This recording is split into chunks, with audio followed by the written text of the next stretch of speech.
Pain is generally considered to be an unpleasant thing. No one likes the sensation of a pounding headache or a broken collarbone, so there's always been a market for analgesics, or pain-killing remedies. Ancient Egyptians munched on myrtle leaves and smoked opium. Native Americans chewed up strings of willow and birch bark to dull their pain. Today there are all sorts of pills that can make painful situations more bearable, but to understand how these things do their job, it helps to first get a handle on why we have physical pain at all, how it works, and why we feel it so often. Like right now, with the lights in my eyes, it's been a long day.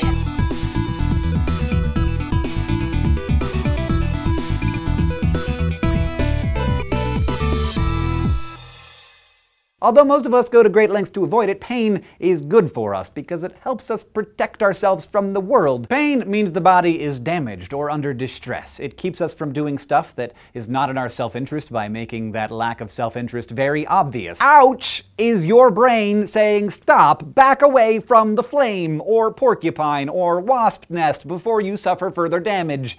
And it's often the earliest sign of when our bodies are under attack by disease. This is why one of the most dangerous but extremely rare conditions can be an inability to feel pain. Take, for example, Georgian teenager Ashlyn Blocker. She has a mutation on a gene called SCN9A that has left her with a congenital insensitivity to pain. She's run around on a broken ankle for days, fished dropped spoons out of pots of boiling water, and nearly chewed her own tongue off accidentally. Sometimes other medical conditions can interfere with the body's ability to feel pain. The bacterial infection leprosy, for example, leaves infected nerves and tissue dead. So contrary to lore, lepers' fingers don't just fall off. Rather, they sometimes sustain great damage because they're numb and have to be amputated. Thankfully, conditions like this are exceptionally rare because our whole nervous system is set up to make sure that pain is the first response to any damage to our bodies. Our nerve receptors are constantly picking up all kinds of sensations, but we've got specialized receptors called nociceptors that, unlike those receptors that help you enjoy kitten kisses, only fire to indicate pain. For example, if you hold a needle lightly into your palm, you can feel the point, but it doesn't hurt because only your normal nerve receptors are reading the needle.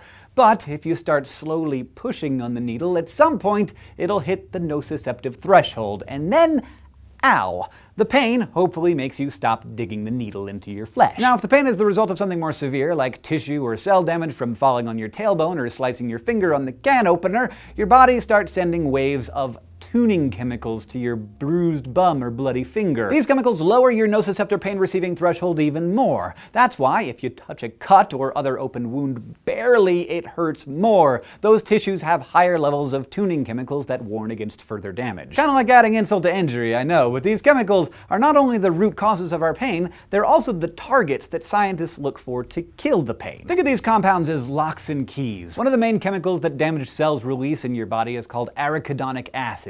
Its job is to interact with two enzymes known as COX-1 and COX-2. When the arachidonic acid combines with enzymes, they form compounds that do things like cause swelling, raise your body temperature and heart rate, and lower that pain threshold, everything that we associate with being hurt. So if we can keep the arachidonic acid from being the key that fits into those enzymes' locks, we can control the effects that these chemicals cause. To do that, we send in painkillers to block those locks, and they fall into two main categories. First, you got your friendly, hard-working, over-the-counter variety. You'll find them in your medicine cabinet, purse, or tiny package of 2 pills at a gas station for like $5 freaking bucks. The second family is made up of the big gun opioid drugs, the kind that only doctors can prescribe, like morphine and oxycodone, the ones that people keep getting addicted to these days. You're not popping these babies for a little headache. They're for severe nail-through-the-foot hernia surgery crap pain. The first over-the-counter group is known as non-steroidal anti-inflammatory drugs, or NSAIDs. They block that flood of pain chemicals, but they don't know exactly how to find the exact site of the pain, so they just block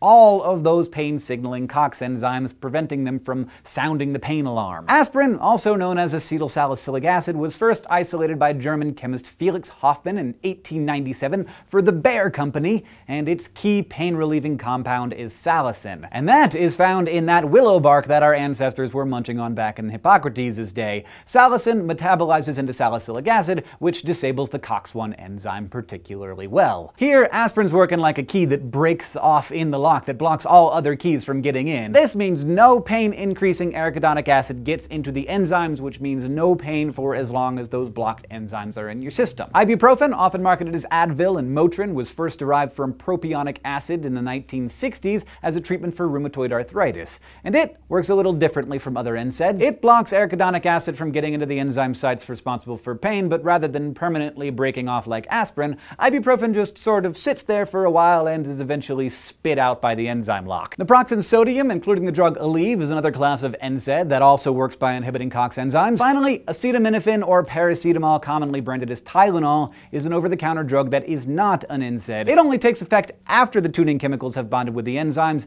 and it inhibits some but not all of the effects caused by the compounds they form. That's why it helps relieve pain and fever but doesn't reduce inflammation. Acetaminophen is made from coal tar and is mostly metabolized in the liver, so yeah, if you have too much of it, it can do some liver damage, so be careful. But sometimes pain might transcend anything your medicine cabinet can ease after, say, your friend accidentally backs over your foot in their Mini Cooper. That's when you might want to see a doctor about some prescription painkillers. Opioids do business in a completely different way from NSAIDs. They're kind of like silver-tongued pep talkers, and humans have been using them medicinally and recreationally for thousands of years. Truth be told, they don't actually kill pain. They just make you forget about it as you drift off into a cloud of numb. They relieve suffering by blocking the transmission of pain signals to the brain, and then by massaging the brain's opioid receptors to alter its perception of pain, whispering, "Everything's cool, man. Just relax. Sure, you're bleeding all over the place, but it's no big deal." There are three types of opioids: natural opiates, semi-synthetics, and synthetics.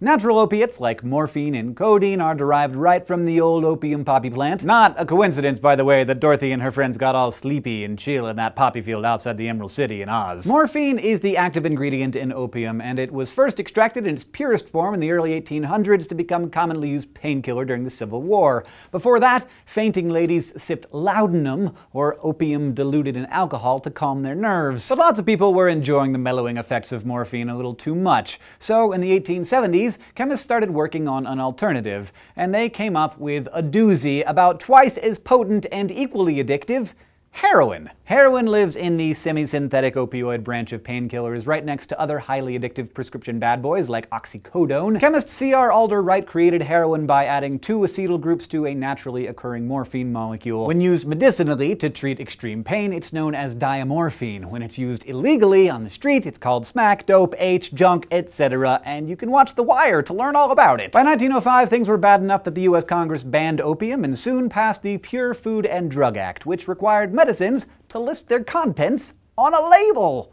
Crazy! Still searching for a powerful but less addictive painkiller, in 1937, German chemists synthesized methadone. Methadone works by hitting up the same opioid receptors as the morphine and heroin, and belongs to the fully synthetic arm of the opioid family, which also includes stuff like Demerol and fentanyl. So methadone is used to treat addicts easing off heroin, but many believe it is equally, if not actually more, addictive. So while opioids definitely have their place in pain management, they can be a slippery slope. Their side effects may include nausea, drowsiness, constipation, and if abused, your life going down the toilet. For this reason, among others, researchers keep looking for alternative ways to ease our pain. One unusual source of a new potential painkiller: snake venom. Like Beatrix Kiddo wielding a Hanzo sword, the black mamba is one of the world's deadliest assassins. Its super potent venom could handily kill you in less than an hour. But recent research has found that the black mamba is actually a gentleman killer because its deadly neurotoxin is spiked with mambulgins. I don't know how to pronounce that,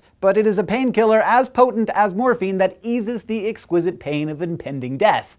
Consider it. But mambulgins use a different mechanism than anything we've covered so far. While morphine binds to opioid receptors, mambulgins zero in on the pain-sensing nociceptors themselves, right there at the source. There are several advantages to this, like whereas opioids have dramatic side effects like slowing down your breathing, mambulgins don't, and they're less addictive. A French pharmaceutical company is currently developing a mamba drug, and more power to them. As quick as we are to reach for the aspirin without the sensation of pain, the world becomes a dangerous place. Pain is, in many ways, a gift. So next time you're running up the down escalator and you fall and slice your knee open, put aside your humiliation and thank that escalator and your angry pain receptors for reminding you to watch your step and work on your self-preservation. Thanks for watching this episode of SciShow. You can get in touch with us on Facebook and Twitter or down in the comments below. And if you want to keep getting smarter with us here at SciShow, you can go to youtube.com/scishow and subscribe.